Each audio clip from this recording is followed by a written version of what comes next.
देवादिदेव 1008 पार्श्वनाथ भगवान की जय जय जय। श्रवण संस्कृति के उन्नायक प्रातः स्मरणीय आचार्य भगवंत विद्यासागर जी महामुनि राज की जय जय जय। गुणायतन प्रणेता भावना योग प्रवर्तक संघ का समाधान प्रवर्तक पूज मुनिवर श्री प्रमाण सागर जी महाराज की जय जय जय। मुनिवर श्री अरहय सागर जी महाराज की जय जय जय।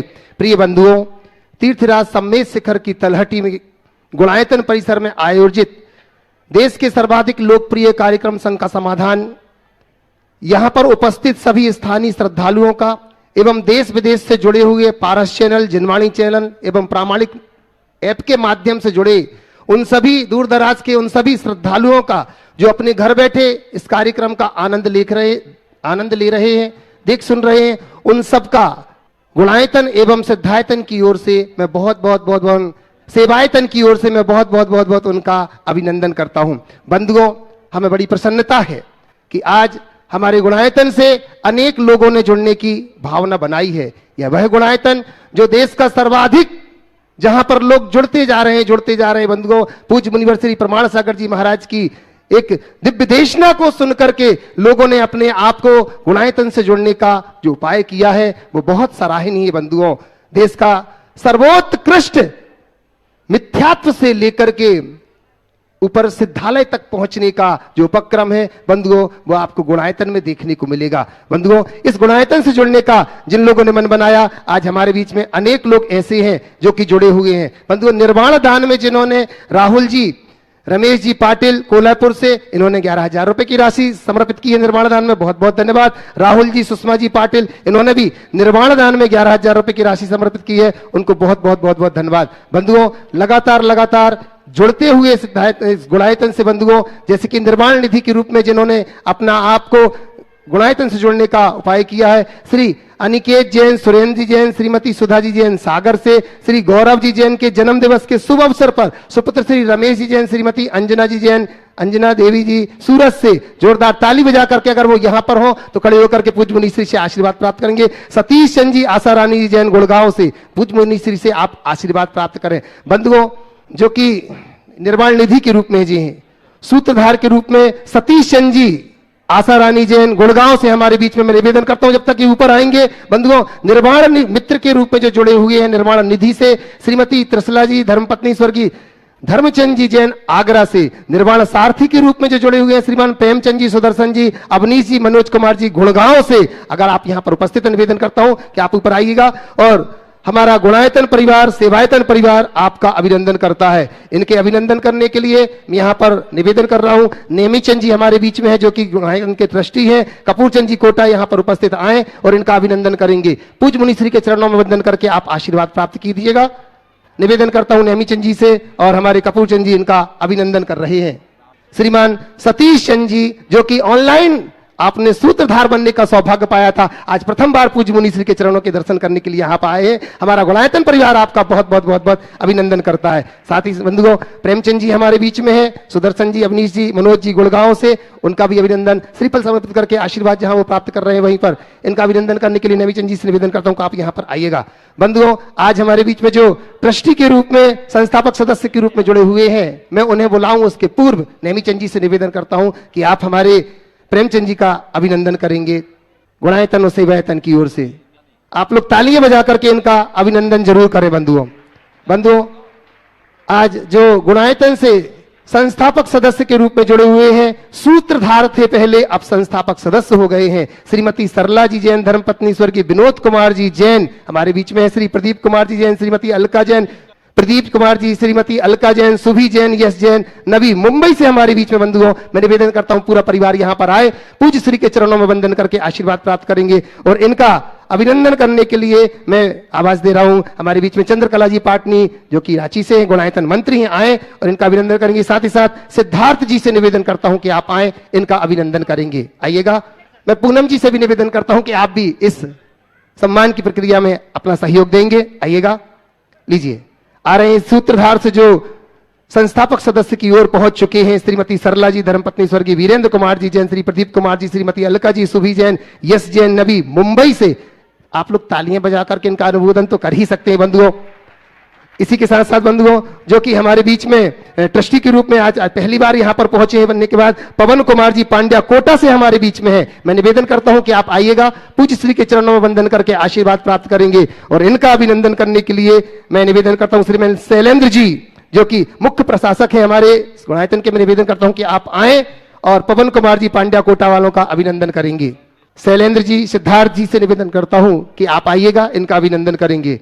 बंधुओं, साथ ही साथ जब तक मैं आवाज दे रहा हूं, शिखर चंद जी कोटा से हमारे बीच में, जो कि गुणायतन के ट्रस्टी हैं, वो यहां पर पहुंचे हैं। रिखप चंद जी हमारे बीच में है। निवेदन करता हूं कि श्रीमान रिखप चंद जी भी जब तक कि मंच की ओर प्रयाण करें, पहुंच रहे हैं पवन कुमार जी पांड्या कोटा से। आप शीघ्रता से आइएगा, इनका अभिनंदन करने के लिए। शैलेंद्र जी मुख्य प्रशासक हैं। साथ ही साथ सिद्धार्थ जी से निवेदन करता हूं कि इनका अभिनंदन करेंगे। जोरदार तालियां बजा करके बंधु हम इनका अभिनंदन करते हैं। रिखप जी का परिवार, रिखप चंद जी और पवन कुमार जी पांड्या, दोनों परिवार यहां पर पहुंच चुके हैं। इन दोनों का अभिनंदन हो रहा है। रिखप जी आ चुके हैं क्या परिवार से? अच्छा, उनके परिवारजन हैं यहां पर, बहुत बढ़िया। मैं कपूर जी कोटा वालों से निवेदन करता हूं कि आए। रिखप जी के परिवार का सुनील जी सीएफओ हमारे बीच में, उनसे भी निवेदन करता हूं कि आए। रिखप जी के परिवार का अभिनंदन हो रहा है, जो कि गुणायतन से जुड़ चुके हैं ट्रस्टी के रूप में। बंधुओं, संस्थापक सदस्य के रूप में अभिनंदन हो रहा है। आप लोग तालियों की गड़गड़ाहट से इनका अभिनंदन जरूर करते जाएं। और बंधुओं, आज मैं ऐसे एक शख्स को यहां पर बुला रहा हूं। बंधुओं, साथ ही साथ सूत्रधार के रूप में जो जुड़े हुए हैं हमारे बीच में, स्तंभ से सूत्रधार के रूप में केसरी कुमार जी, जीवन लाल जी शाह एंड केसरी कुमार जी, जीवन लाल जी साहा एंड फैमिली सोलापुर से हमारे बीच में है। मैं निवेदन करता हूं, मां यहां पर आ रही हैं। सूत्रधार से जो स्तंभ के रूप में जुड़ चुके हैं गुणायतन से अपने परिवार के साथ। अच्छा, मां आ चुकी है, तो इनका अभिनंदन करने के लिए मैं चंद्रकला जी पाटनी से और पूनम जी से निवेदन करता हूं कि इनका अभिनंदन करेंगे। बंधुओं, निर्वाण मित्र के रूप में जो हमारे बीच में यहां पर जुड़े हुए हैं, निर्वाण निधि से निर्वाण मित्र के रूप में स्वर्गीय दयाल चंद जी जैन, पवन कुमार जी, संजय कुमार जी, अमोल जी जैन रफीगंज से हमारे बीच में है। अगर वो मेरी आवाज सुन रहे हैं तो वो यहां पर पहुंचिएगा। उनका भी अभिनंदन करती है हमारे सकल गुणायतन समाज, पूरा परिवार मिलकर के उनका अभिनंदन करती। मैं निवेदन करता हूं, विवेक जी सिंगापुर हमारे बीच में यहां पर है। गुणायतन से ये वो जुड़े हुए शख्स हैं जिन्होंने देश नहीं विदेश के अनेक स्थानों पर जैन धर्म की छटा फैलाई है। बंधुओं, मैं निवेदन कर रहा हूं, पूज्य गुरुवर के अनन्य भक्त हैं, जिन्होंने भावना योग के माध्यम से स्वयं अपने आप को तो फिट किया है, न जाने कितने लोगों को फिट कर दिया है। मैं निवेदन कर रहा हूं, विवेक जी यहां पर आएंगे और इनका अभिनंदन करेंगे। बंधुओं, इसी के साथ साथ मैं उन लोगों का उल्लेख जरूर करना चाहूंगा जिन्होंने आज गुणायतन के लिए बंधुओं अपने स्वर्ण का दान दिया है। श्रीमती चंपाबाई जी, दीसा जैन, दिनेश जी जैन, इन्होंने गुणायतन के लिए एक स्वर्ण अंगूठी समर्पित की है और चांदी का सिक्का भी। बहुत बढ़िया, उनको बहुत धन्यवाद गुणायतन और सेवायतन परिवार की ओर से। अंजुमा किशोर जी सरवड़े, वर्धा महाराष्ट्र से, इन्होंने भी एक अंगूठी गुणायतन के लिए समर्पित की है। इनको बहुत धन्यवाद देते हैं। बंधुओं, अब मैं एक ऐसे शख्स को यहां पर आवाज दे रहा हूं बंधुओं, जिन्होंने पारस चैनल के जो कि डायरेक्टर हैं श्रीमान विनोद कुमार जी, अभिषेक जी जैन कोटा से, जोरदार ताली बजा करके हम इनका अभिनंदन करते हैं। बंधुओं, पारस चैनल के डायरेक्टर, आज पारस चैनल यहां पर उनका अभिनंदन कर रहा है। आए, देख रहा है समूचा विश्व इनको, जोरदार ताली बजा करके इनका और इनका अभिनंदन करने के लिए बंधुओं जो आज गुणायतन से ट्रस्टी के रूप में जुड़ चुके हैं, जोरदार तालियां बजा करके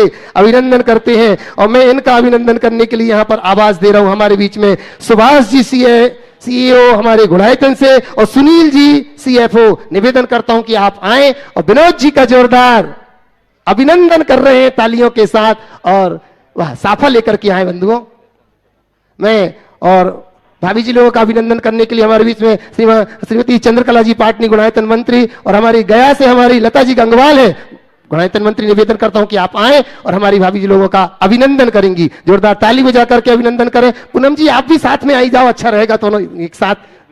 अच्छा, कोटा समाज के भी आप मंत्री हैं, क्या बात है, और स्वयं अध्यक्ष भी, क्या बात है। विनोद जी के लिए जाटपुर के बहुत बढ़िया, जोरदार ताली बजा करके हम विनोद जी का अभिनंदन करते हैं। बंधुओं, न जाने कितने लोग और मन बना रहे होंगे कि हमें पूज्य गुरुदेव प्रमाण सागर जी महाराज के चरणों की वंदना करके गुणायतन से जुड़ने का सौभाग्य मिले। तो बंधुओं, गुणायतन परिवार और सेवायतन परिवार आपको यहां पर अभिनंदन कर रहा है कि आप आइएगा, आपका स्वागत करता है, आप आए। और बंधुओं, कैसी विशेष अवसर आपको मिल रहा है। पूज्य गुरुदेव के मुखारबिंद से प्रतिदिन होने वाली शांति धारा में आप जुड़ सकते हैं, अपने परिवार को जोड़ सकते हैं। मध्यकालीन 1 बजे से होने वाले गणधर्मलय महामंडल विधान के माध्यम से बंधुओं आप जुड़ सकते हैं। मात्र 31,000 रुपए की राशि के माध्यम से 3 दिन के लिए आपके पूरे परिवार के ठहरने की व्यवस्था, भोजन की व्यवस्था और एक संगीतमय विधान आपके परिवार की ओर से गुणायतन परिसर में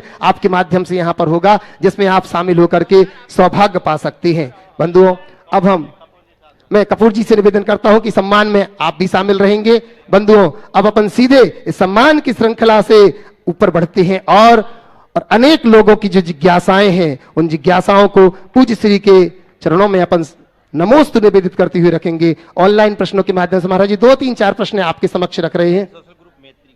अच्छा, जैन सोशल ग्रुप मैत्री से हमारे बीच में कोटा से पूरा ग्रुप यहां पर उपस्थित है। एक बार आप अपने स्थान पर खड़े हो जाए बंधुओं और जोरदार ताली बजा करके। अच्छा जी, एक सी वेशभूषा में यहां पर आएंगे सभी महिलाएं जैन सोशल ग्रुप के मैत्री से। जोरदार ताली बजा करके इनका अभिनंदन करते हैं। कैमरा वालों से जरूर निवेदन करूंगा कि पूरे सोशल ग्रुप वालों को एक बार कैमरे में जरूर कैद किया जाए बंधुओं। और अब अपन चलते हैं, सभी लोगों से निवेदन की अपने स्थान पर पहुंचिएगा, आप यहीं पर विराजिए। मैं पूज्य मुनि श्री के चरणों में अपनी ओर से और आप सबकी ओर से, देश विदेश से जो सब लोग जुड़े हैं उनकी ओर से भी नमोस्तु नमोस्तु नमोस्तु निवेदित करते हुए प्रथम प्रश्न रख रहा हूं महाराज श्री के चरणों में। महाराज श्री नीतीश जी जैन यूपी बिनौली बागपत से आपके चरणों में नमोस्तु निवेदित करते हुए पूछना चाह रहे हैं। नितिन जी जैन बिनौली बागपत से निवेदन कर रहे हैं आपके चरणों में कि महाराज श्री, किसी ने क्या खूब कहा है कि सुई जब चलती है तो एक बेहतरीन पोशाक तैयार करती है। हर चुभने वाली चीज का मकसद बुरा नहीं होता। तो महाराज श्री, मेरी शंका यह है कि जिंदगी में ऐसी कौन सी सुई चलाएं कि एक आनंदमयी पोशाक तैयार हो जाए, कृपया समाधान कीजिए। बात बिल्कुल सही है। सुई जब चलती है तो बेहतरीन चीज तैयार करती है, पर पता है सुई कोई भी बेहतरीन कपड़ा कब बना पाते हैं, बेहतरीन चीज कब तैयार कर पाते हैं? जब वो धागे से जुड़ी हो। अगर धागे से जुड़े हैं तो चुभने वाली चीज में भी आनंद की उपलब्धि हो सकती है। तो मैं आप सबसे कहता हूं, अपने हृदय को सद्भावना के धागे से जोड़ के रखो। कहीं चुभन भी होगी ना तो वो सजन का कारण बन जाएगी और वो जीवन में आनंद देगी। तो हृदय में सद्भावना होनी चाहिए। महाराज श्री सुदेश जैन मध्य प्रदेश बाबई से आपके चरणों में नमोस्तु निवेदित करते एक पीड़ा रख रहे हैं, क्योंकि आपके माध्यम से अगर संदेश जाएगा तो जरूर ये काम होगा। तो महाराज श्री, हम में से लगभग सभी को कभी ना कभी महाराज श्री ट्रेन में यात्रा करनी पड़ती है। ट्रेन में नॉनवेज आइटम आवाज लगा लगा करके बेचा जाता है, और तो और साथ में बैठे यात्री भी नॉनवेज भोजन करते हैं। ना चाहते हुए भी हमें नॉनवेज हमें दिखा दिखा करके खाते हैं। इससे मन में ऐसा खराब महसूस होता है महाराज श्री, तो भोजन भी नहीं कर पाते जो हम साथ में लेकर के आए हैं। क्या आपके माध्यम से ऐसा कुछ हो सकता है कि ऐसे कोई 2 या 3 डिब्बों की अलग से व्यवस्था हो जिसमें सिर्फ शाकाहारी लोग होवें? अगर आपके माध्यम से रेल मंत्री या कि ये दूर दराज सरकार तक आवाज पहुंच पाए तो हम शाकाहारी लोगों के लिए हमारी भावनाओं को ठेस ना पहुंचे, ऐसी आपकी ओर से कोई अगर। देखिए, जहां तक मुझे जानकारी है, शाकाहारियों की पहल पर, जैसी मुझे जानकारी है, अगर सही है तो बिल्कुल सही मानना, कि शाकाहारियों के पहल पर पेंट्री अलग अलग तो हो गई है, वेज और नॉन वेज की। ये बात सही है ना? मैंने बहुत पहले सुना था। वर्तमान में एक है कि अलग अलग है? हाँ, एक ही है। तो इसके लिए एक अभियान चलाना चाहिए और सरकार को, लोगों को लिखना चाहिए, संपर्क करना चाहिए और ये कहना चाहिए कि हमारी भावनाएं आहत होती है।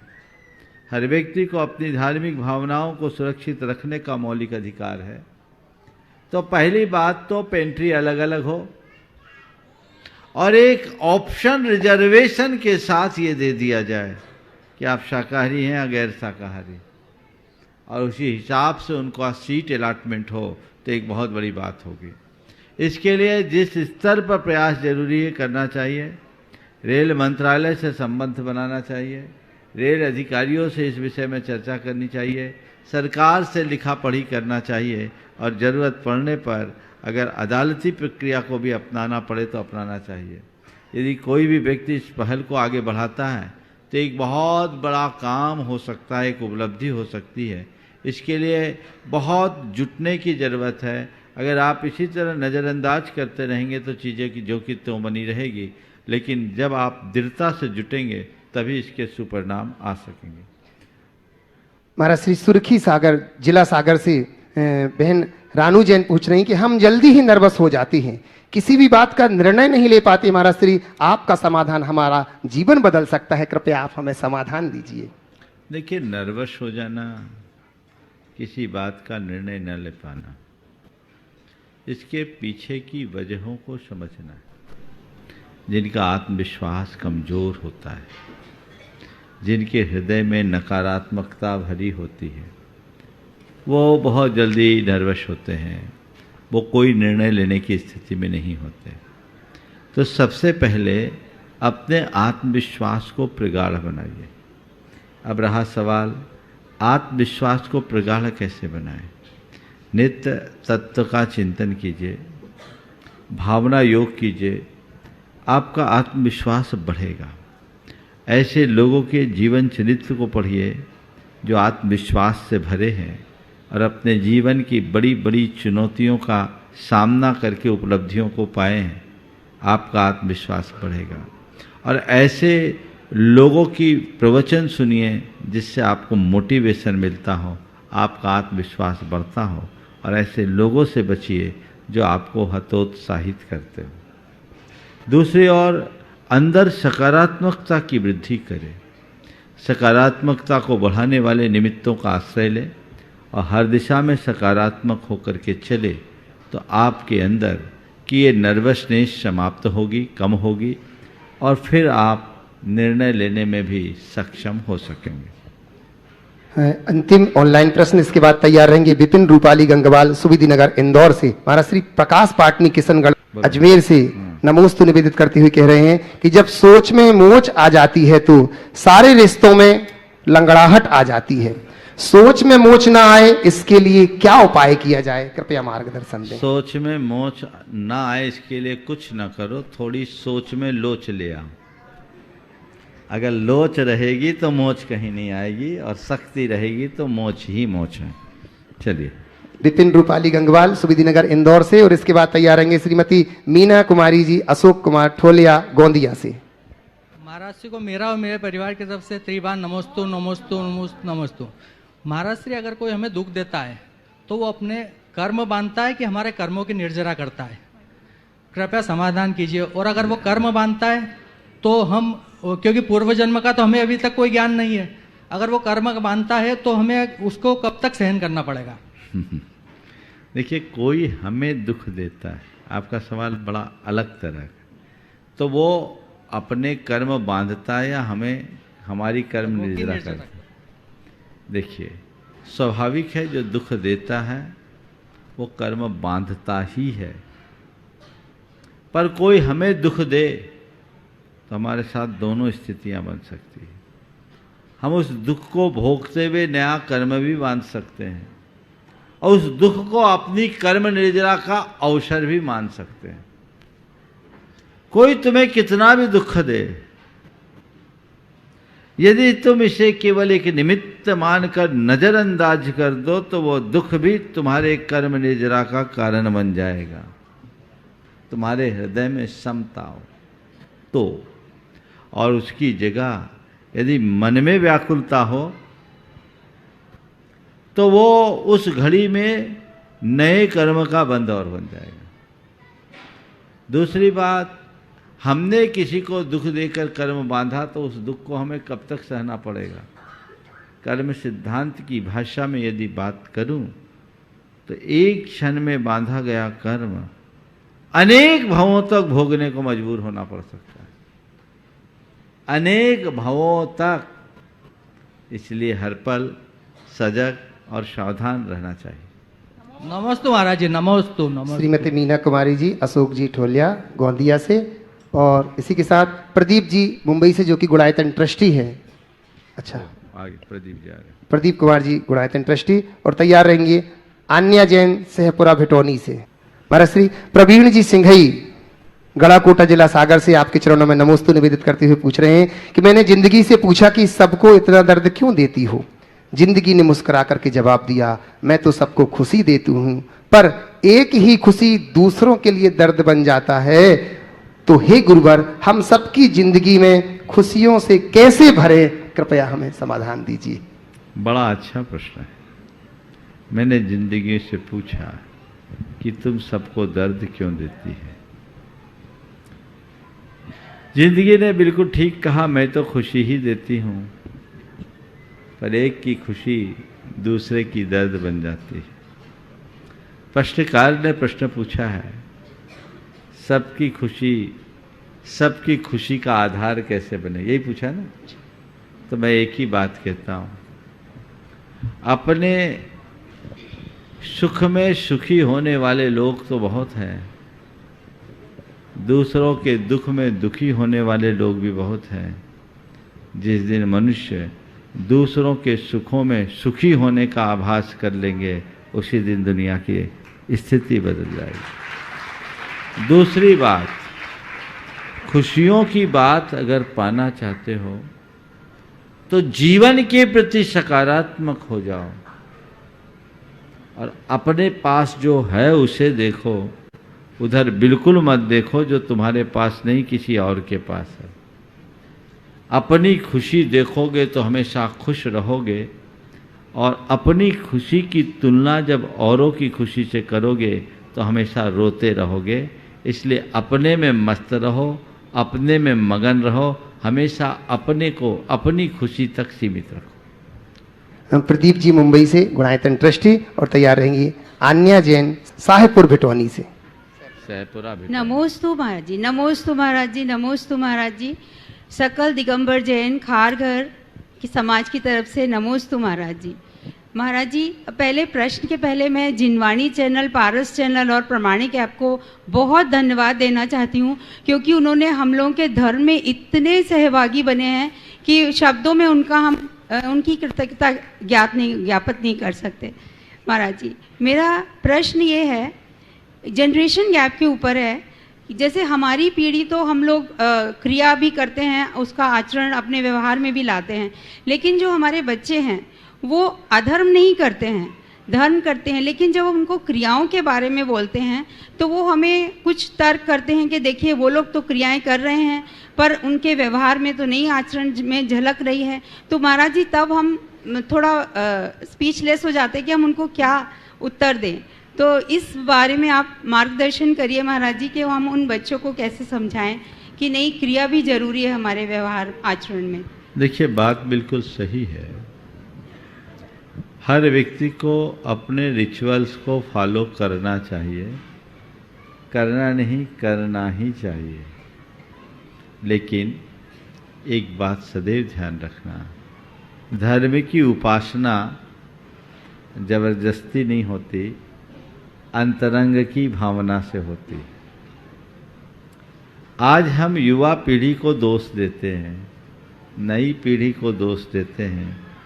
मैं आपसे ही कहूँगा, थोड़ा आज से 25-30 वर्ष पीछे जाके अपना चेहरा तो देखिए, आप कहाँ थे। जितने रिचुअल्स को आज फॉलो कर रहे हैं, क्या 25-30 वर्ष पहले आपकी ऐसी स्थिति थी? नहीं थी ना? नहीं थी। तो ये एक स्वाभाविक प्रक्रिया है। वर्कशॉप में गाड़ी तभी आती है जब खूब दच के खा जाती है, समझ गए ना? दच के खाने के बाद ही गाड़ी वर्कशॉप में आती है। नई फ्रेश गाड़ी तो फर्राटे से दौड़ती है। आज ये जितनी नई गाड़ियां दौड़ रही है, उनको ये मान करके चलना है वर्कशॉप ही शरण है। पर शुरू से मेंटेन रखोगे ना तो बार बार वर्कशॉप में आने की ज़रूरत नहीं पड़ेगी, और मेंटेनेंस खो दोगे तो वर्कशॉप में ही पड़े रहना पड़ेगा। मैं युवा पीढ़ी से ये कहना चाहता हूं, धर्म के लिए कोई उम्र नहीं होती, जब समझ आ जाए तभी धर्म धार लेना चाहिए। ये मत सोचो कि मैं 40-45 का होऊंगा तब जाकर धर्म करूंगा। जब जागे तभी सवेरा, अभी से करो। लेकिन हां, मैं अपने बड़े लोगों से जरूर कहूंगा कि आप अपने बच्चों के लिए प्रेरणा मत दीजिए, बच्चों के रोल मॉडल बनिए। कितने अभिभावक हैं जो अपने बच्चों के रोल मॉडल बनते हैं।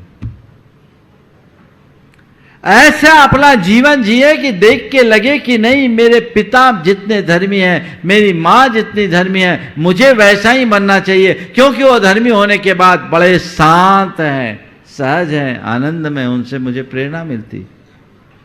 मेरे संपर्क में एक युवक है, वो धर्म से जुड़ा, बहुत अच्छे से जुड़ा। मैंने पूछा तुम धर्म से कैसे जुड़े? बोले मैं अपनी माँ को देखकर। मेरी माँ धर्म के नियमों को पालती है और खुश रहती है, और महाराज जितने अप डाउन्स होते हैं उसमें भी बहुत शांत रहती है। मुझे उनसे बहुत मोटिवेशन मिलता है। महाराज मैं अपनी माँ को माँ ही नहीं, अपना गुरु भी मानता हूँ। कितनी माएँ हैं जिन्हें यह सौभाग्य प्राप्त है, कितने पिता हैं जिनको यह सौभाग्य प्राप्त है। तो अगर बच्चे ऐसा कहते हैं कि बड़े धर्म करने के बाद भी उनका व्यवहार ठीक नहीं, तो उन बच्चों से कहो बेटे सबका व्यवहार एक सा हो कोई ज़रूरी नहीं, पर हम भी तुम्हारे सामने हैं। हमारे धर्म से तुम्हें कोई शिकायत है तो बोलो, हम उसे सुधार करते हैं, और हमसे तुम्हें कोई प्रेरणा मिलती हो तो तुम हमें फॉलो करो। हम तुमसे ये अपेक्षा रखते हैं। और बड़ों को ये चाहिए कि बच्चों के लिए ऐसा आदर्श छोड़े ताकि वो उससे उत्प्रेरित हो, मोटिवेशन मिले।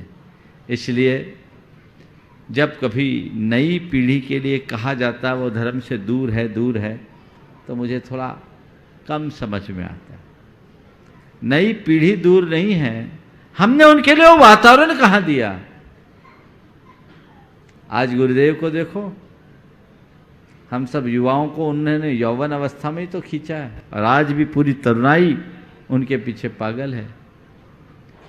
तो वो होना चाहिए, एक स्वाभाविक प्रक्रिया है। आज के युवाओं की दिनचर्या, पढ़ाई लिखाई सब कुछ ऐसा चलता है कि उनके पास समय ही नहीं बचता। अब वो कब तो प्रवचन सुने, कब तो पूजन करे, कब तो अभिषेक करे। उनका तो सूरज ही 8 बजे के बाद उगता है, कईयों का तो 10 बजे उगता है। हम लोग जिस समय उठते हैं उस समय तो वो लोग सोते हैं। तो ये जो सिस्टम है, इस सिस्टम को बदलना होगा, और उन्हें ये समझाना पड़ेगा कि वाकई में धर्म का जीवन से क्या संबंध है और हमारी जीवन शैली कैसी होनी चाहिए। जब ये बात बता दें तो व्यक्ति का जीवन बदल जाता है। एक युवक रोज 5 बजे उठता है आजकल, जो कभी 10 बजे के पहले बिस्तर नहीं छोड़ता था। उसे YouTube के माध्यम से अपनी बात बताई, YouTube के माध्यम से हमारे एक क्लिप सुनी कि प्रातः उठने के फायदे। बोले महाराज जी मैंने उसे सुना, मुझे बात जम गई और मैंने उसी दिन से तय कर लिया। हम रात में देर तक सोते थे, दूसरों के साथ वो सोशल मीडिया में एक्टिव रहता था, हम अपने लिए जिएंगे। अब 5 बजे उठ कर के अपनी पूरी दिनचर्या बदल दी और सुबह से भावना योग भी करने लगा। बोला महाराज मैं बहुत खुश हूँ और मुझे लग रहा है कि अब मेरी वर्क एफिशिएंसी बढ़ गई, केवल एक मोटिवेशन से। आपकी बात मुझे लगी कि ये तार्किक है, मैंने स्वीकार लिया। तो ऐसा नहीं है, उन्हें हम ठीक तरीके से समझाएं, जीवन शैली में बदलाव लाने की प्रेरणा दें तो बदल सकते हैं, और बहुत बदलते भी। नमोस्तु महाराज जी, प्रातःकालीन जो भावना योग है वो मैं करती हूँ 7 मिनट का, उससे मुझे बहुत अच्छा लगता है और पूरे दिन मुझे एनर्जी रहती है। बहुत सुंदर। नमोस्तु महाराज। आन्या जैन सहपुरा बेटौनी से, और तैयार रहेंगे इसी के साथ पवन जी पांड्या, रितेश जी सेठी कोटा से गुणायतन ट्रस्टी।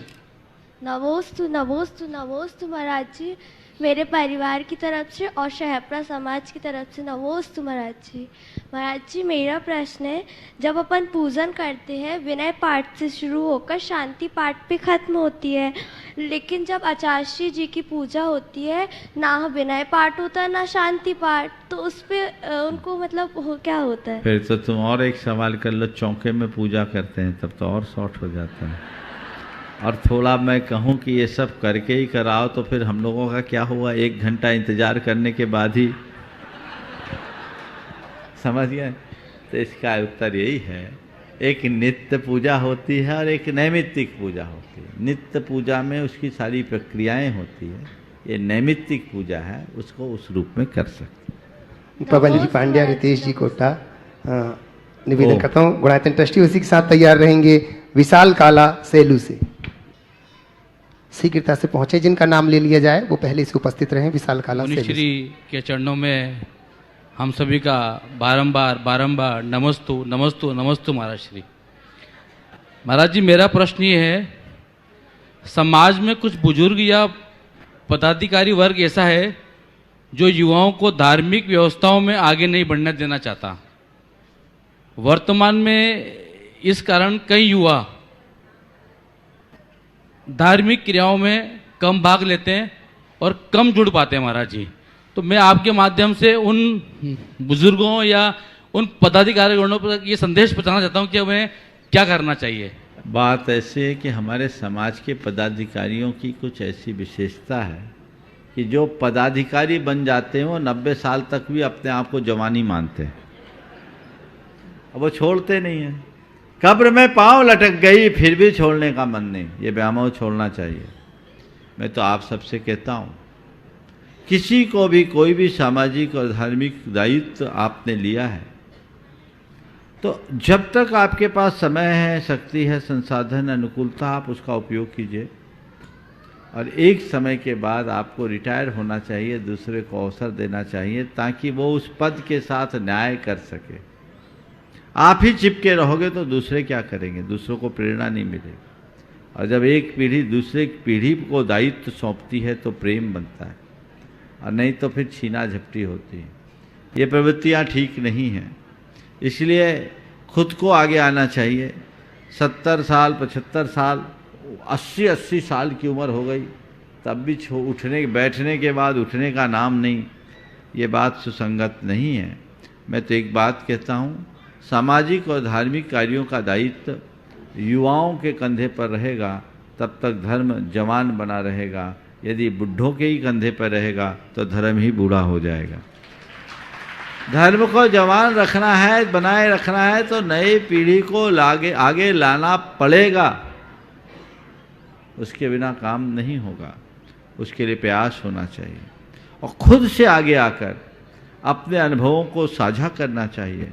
मैं ये नहीं कहता कि पुराने वृद्ध और अनुभवी लोगों की बातों में कोई दम नहीं रहता, उनके अनुभवों का पूरा लाभ लेना चाहिए, उन्हें मार्गदर्शक के रूप में रखना चाहिए। हमारे एक व्यवस्था होनी चाहिए हर समाज में, जिनको लंबा अनुभव है सामाजिक कार्य का, उन्हें एक परामर्श समिति के रूप में रखें, परामर्शदाता के रूप में रखें, और बाकी लोगों जो नए लोग हैं समय समय पर उनको अवसर देते रहें, तो समाज में एक अच्छी परंपरा का निर्माण हो। नमस्ते। विशाल काला सेलू से तैयार रहेंगे। सृष्टि बेटिया मड़िया जी जबलपुर से। नमोस्तु गुरुदेव। सेलू महाराष्ट्र से सभी समाज की ओर से आपके चरणों में त्रिवार नमोस्तु। सचमुच धन्य है मुनिवर आप, धन्य हमारा पुण्य प्रताप, चलकर आए सेलू से हम नतमस्तक है अपने आप। महाराज जी, मेरा प्रश्न ये है कि सही जिंदगी जीने के लिए सपने देखना उचित है क्या?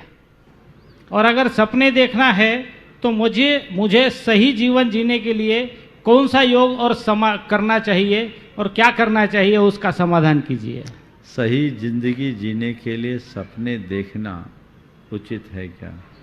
मैं कहता हूँ, सही जिंदगी जीने वाले लोग सपने देखते नहीं, सपने को साकार करते हैं।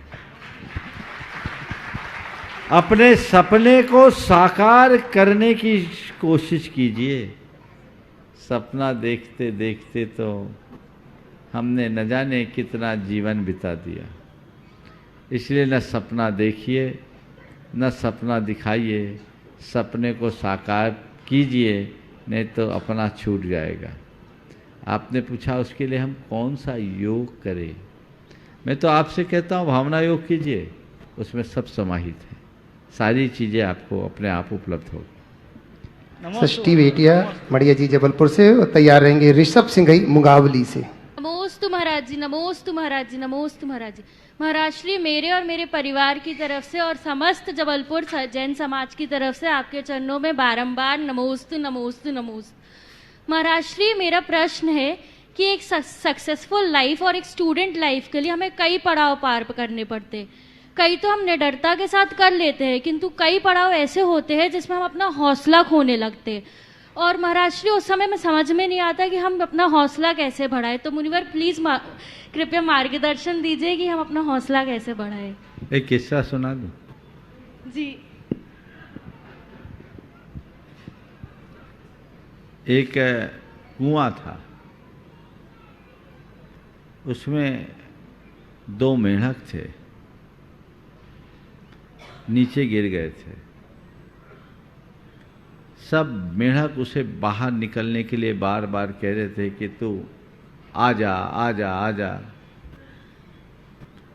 वो बार बार उचकने की कोशिश कर रहा था, निकल नहीं पा रहा था। उसके साथी जितने मेंढक थे वो उसको ऊपर से दोनों को कह रहे थे कि भाई कोशिश मत कर, तू गिर जाएगा, गहराई ज़्यादा है, तू ऊपर नहीं आ सकता, तू ऊपर नहीं आ सकता, तू नीचे ही रह, तू नीचे ही रह, और चोट लग जाएगी, चोट लग जाएगी, चोट लग जाएगी। एक मेंढक चोटिल होकर वहीं पड़ा रह गया, लेकिन दूसरा मेंढक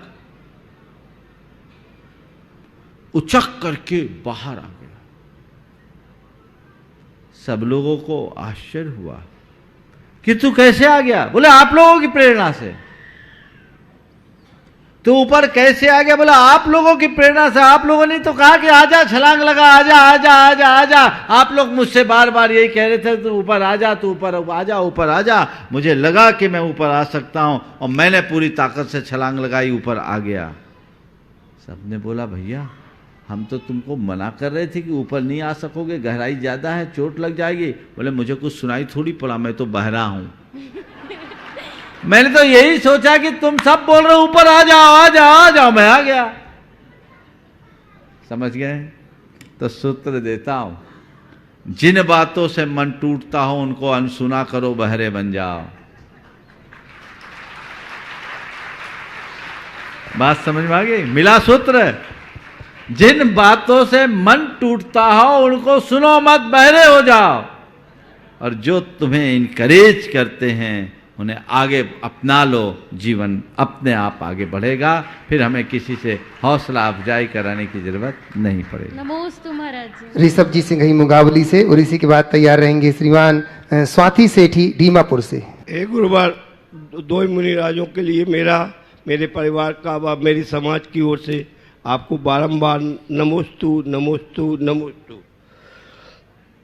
गुरुदेव, मैंने आपके गुरुवार के मेरा प्रश्न है कि मैं आपके मुख से व सारी समाजों के द्वारा जो कहा जाता है कि धार्मिक रहो तथा हमेशा अरहंत नाम या राम नाम जपते रहो, परंतु गुरुदेव आज से करीब 40 साल पहले आचार्य श्री का चतुर्मास 79 में थुबोंजी में हुआ था। उस समय वहाँ से बिहार करते हुए आचार्य श्री सहराई आए थे कस्बे में, तो वहाँ उन्होंने एक सूत्र दिया था कि राम राम श्याम श्याम, इस रटन से विश्राम, रहे न काम से काम, मिले तब आत्म राम। तो गुरुदेव एक तरफ कहते हैं कि राम राम जपते रहो, उससे कोई फायदा नहीं है, एक तरफ कहते हैं ये विरोधाभास, इसके लिए मार्गदर्शन दीजिए गुरुदेव। देखो, दोनों बातें अपनी अपनी जगह सही है। जबान पर औरों का नाम न चढ़े इसलिए राम का नाम लो, भगवान का नाम लो, लेकिन अपनी आत्मा के साथ संबंध जोड़ना है तो आत्म राम का ध्यान करो। बाहर रहो तो राम है, और पूरी तरह भीतर जाना है तो आत्मा राम है। समझ के चलिए। नमस्ते। स्वाति सेठी दीमापुर से, और इसी के बाद तैयार रहेंगे विनोद जी, एमडी पारस चैनल, साधना जी अपनी पूरी टीम के साथ पारस चैनल से। नमोस्तु महाराज जी, मैं और मेरे परिवार की तरफ से नमोस्तु महाराज जी। महाराज जी, शेर बहुत ताकतवर होता है, लेकिन वह हमेशा गुफा में छुपकर रहता है, जबकि गाय सामान्य ताकत रखती है, लेकिन आराम से गली मोहल्लों में विचरण करती है। मेरा प्रश्न यह है, ऐसी ताकत का क्या फायदा जिसके कारण हमें छिप कर रहना पड़े? कृपया समाधान करें। बात बिल्कुल ठीक है। ऐसी ताकत का क्या फ़ायदा जिससे हमें छिप के रहना पड़े? आपके सवाल में दो बातें आई है, एक तरफ शेर है, एक तरफ गाय, और दोनों प्राणियों के साथ जुड़ी हुई विशेषता ही इस प्रश्न के उत्तर की भूमिका बनाती है। शेर के साथ शौर्य तो है, पर क्रौर्य भी है, क्रूरता भी है, और क्रूरता मनुष्य को छिपाती है। और गाय के साथ शौर्य भले नहीं है, पर उसके हृदय में वात्सल्य है। वात्सल्य हर प्राणी को प्रासंगिक बनाए रखती है। अपने जीवन को आगे बढ़ाना चाहते हो तो शेर की तरह क्रूर मत बनो, गाय की भांति वात्सल्य की धनी बनो। देखो जितना जीवन कितना महकता है, कितना आनंदित होता है। नमस्ते महाराज जी।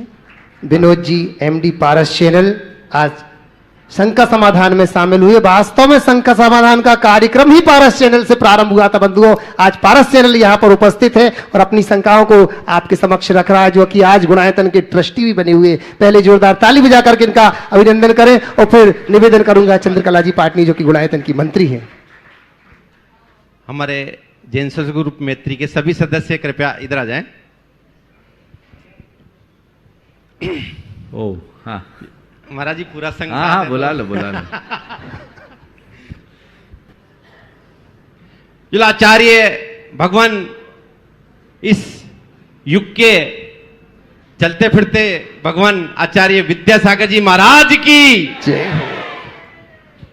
जो लोग गुणायतन प्रेता मुनि 108 प्रमाण सागर जी महाराज की, जो लोग अरम सागर जी महाराज की।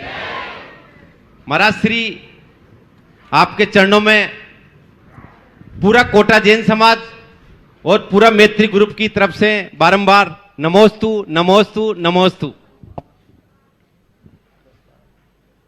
महाराज श्री, मेरी एक शंका है, शंका तो नहीं है, चलेगा। इस युग में संत चलते फिरते तीर्थंकर जिनको अपन कहते हैं, अगर वो न होते तो इस देश का क्या होता? आज हमारे बीच आपके ही भाई, जिनकी एक साथ दीक्षा हुई थी, मुनि चिन्मय सागर जी महाराज, अभी नहीं है, लेकिन उन्होंने इस पारस चैनल की शुरुआत करी और पूरा देश आज देख रहा है। आज आचार्य भगवान विद्यासागर जी महाराज ने कौन कौन से क्षेत्र, इतने बड़े बड़े क्षेत्र, चाहे नेमावर हो, चाहे कुंडलपुर जहां विराजमान है, कितना बड़ा क्षेत्र, और भी कई क्षेत्र हैं, काफी क्षेत्र आचार्य श्री ने। और ये जो गुणायतन देश विदेश का आज हमने पूरा परिसर देखा सभी ने, और जो महाराज श्री गुणायतन के सामने क्या पार्क थीम, जो पार्क थीम बन रही है, महाराज श्री उसको देख के तो जो हमने सिंगापुर में देखी थी वैसी कल्पना आपके आशीर्वाद से और आपके ही सानिध्य में सब कुछ हो रहा है। महाराज श्री, ये संत वर्षों वर्षों तक महाराज श्री ऐसा ही समाज के लिए करते रहे। सब साधु संत तो चले जाएंगे महाराज श्री, लेकिन समाज यही रहेगा।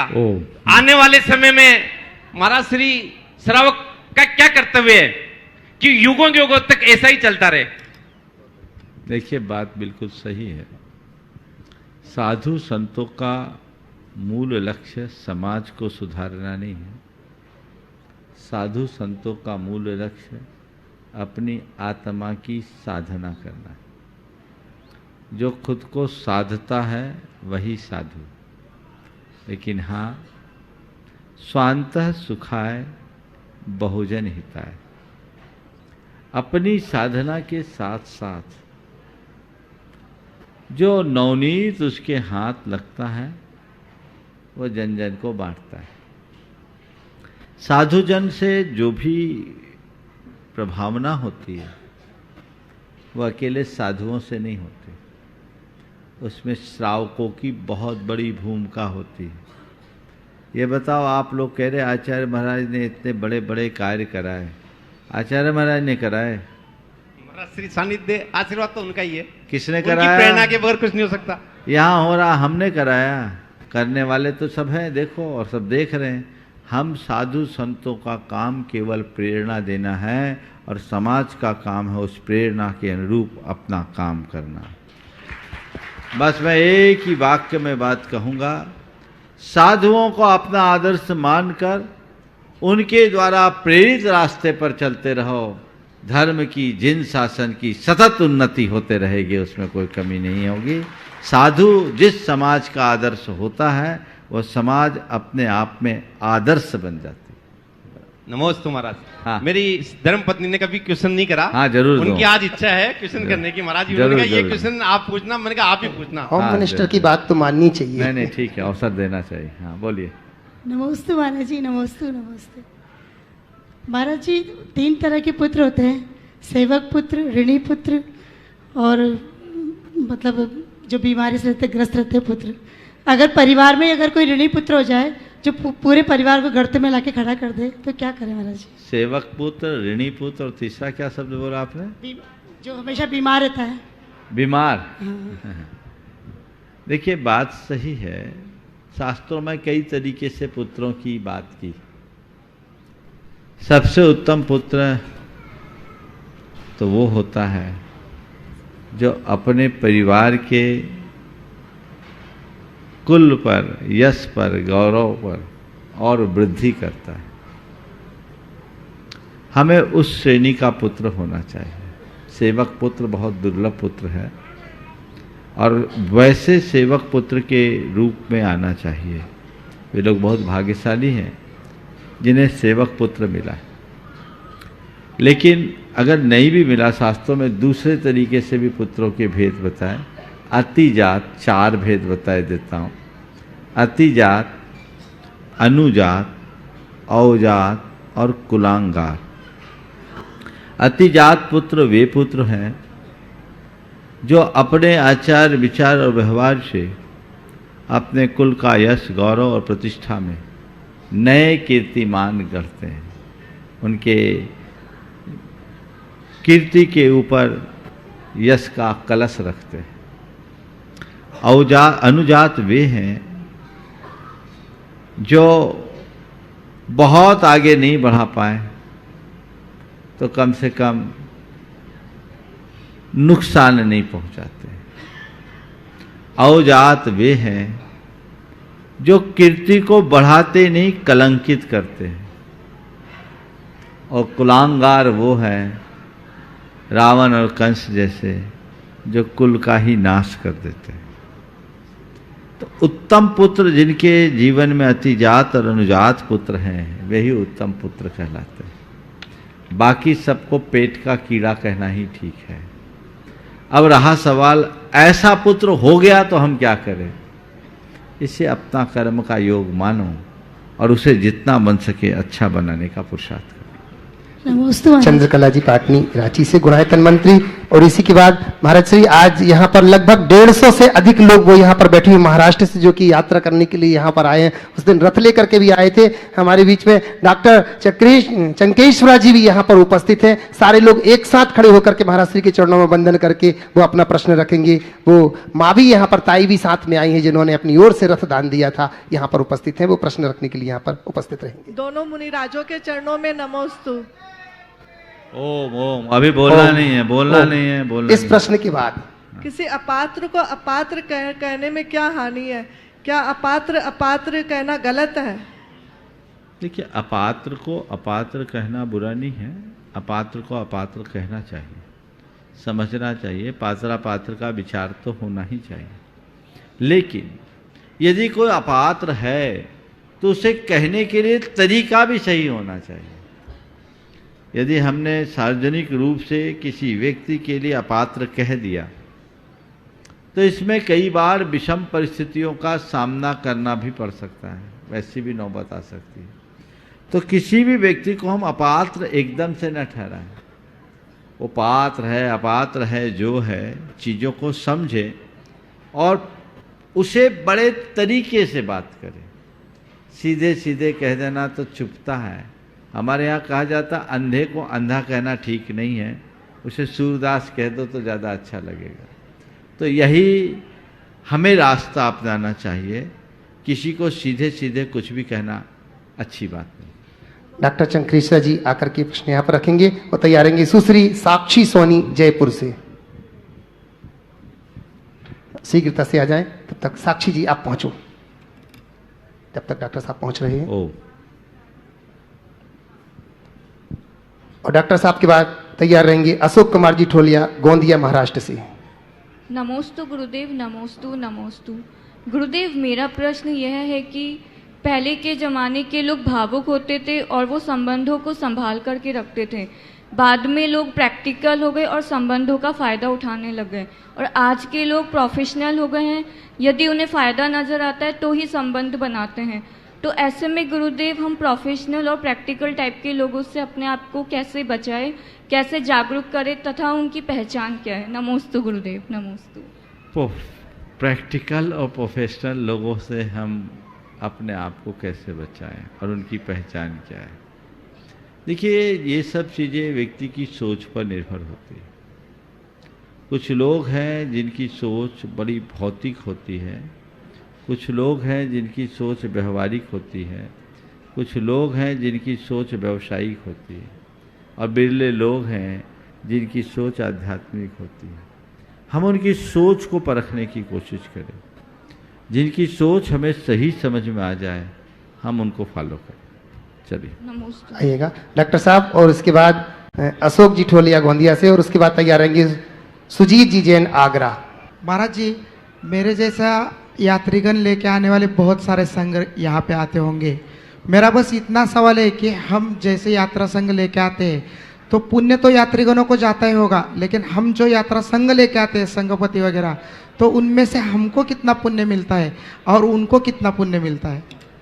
देखिए, निश्चित रूप से जो यात्रा संघ लेकर के आते हैं वो महान पुण्य का कारण बनता है। जितने लोगों की यात्रा आपने कराई है उन सब के धर्म ध्यान का 6वां हिस्सा आपके खाते में आता है। चलिए, बहुत बढ़िया। और अब अशोक जी ठोलिया गोंदिया से, और तैयार रहेंगे सुजीत जी आगरा। 10 साल से मुनिश्री का प्रवचन सुनकर मैंने अपनी भाषा में, मराठी भाषा में, ये स्वयं के हस्ताक्षर में पुस्तक लिखा है और गांव-गांव तक पहुंचा है। 10 धर्मों में हर साल मैं महाराष्ट्री का प्रवचन सुनाता हूं, और महाराष्ट्री का मेरे आत्मा के ऊपर 10 साल से प्रभाव है। मैं बहुत ही प्रभावित हूँ। बहुत सुंदर, बहुत बढ़िया। चलिए, मैं ये शास्त्र डॉक्टर तेजस चंकेश्वरा को भेंट देना चाहता हूँ, शास्त्र रूप मैं दे दो। हाँ, बहुत बढ़िया। चलिए, और अब शीघ्रता से अशोक कुमार जी ठोलिया और सुजीत जी। नमोस्तु नमोस्तु नमोस्तु गुरुदेव। कभी कुछ अगर अनहोनी हो जाए और मन दोलायमान हो जाए तो क्या करे? और उस वक्त मन समझता है कि भगवान वगैरह कुछ नहीं है, लेकिन फिर भी स्नान करने के बाद अपने आप भक्तामर का स्तोत्र चालू होता है, अपने आप पैर मंदिर की तरफ चलते हैं, तो क्या करें? मन जब दोलायमान हो जाए तो क्या करें? देखिए, जब भी मन दोलायमान होने लगे और दुविधाएं हावी हो तो परमेष्ठी का स्मरण करें। आप भक्तामर आदि का पाठ करते हैं, वह भी आपको संबल देता है। ऐसा रास्ता अपनाना चाहिए, और दुविधा में यही एकमात्र मार्ग है जो हमारे जीवन के पथ को प्रशस्त करता है। लीजिए सुजीत जी आगरा, और इसके बाद तैयार रहेंगे जितान शशांक गांधी दाहोद से। महाराष्ट्री, महाराज मुनिद्वय के चरणों में कोटशन नमोस्तु। महाराष्ट्री, मेरा प्रश्न है, जीवन में आने वाली परेशानियों का आना क्या निश्चित होता है? यदि हाँ, तो क्या उन्हें धर्म प्रभावना के द्वारा उनके प्रभाव को कम कर सकते हैं या नहीं? देखिए, परेशानियों का आना निश्चित होता है, ऐसा मान करके हम हाथ पर हाथ धर कर न बैठें, लेकिन परेशानियां घट जाए तो ये मानो यही निश्चित था। समझ के, और यही हमारे लिए एकमात्र मार्ग है। ये जितान सत्संग गांधी इस दाहोद प्रकार से आज के इस सत्र को परम पूज्य गुरुदेव के चरणों में नमन अर्पित करते हुए यहीं पर विराम। बोलिए परम पूज्य आचार्य गुरुवर श्री विद्यासागर जी महाराज की।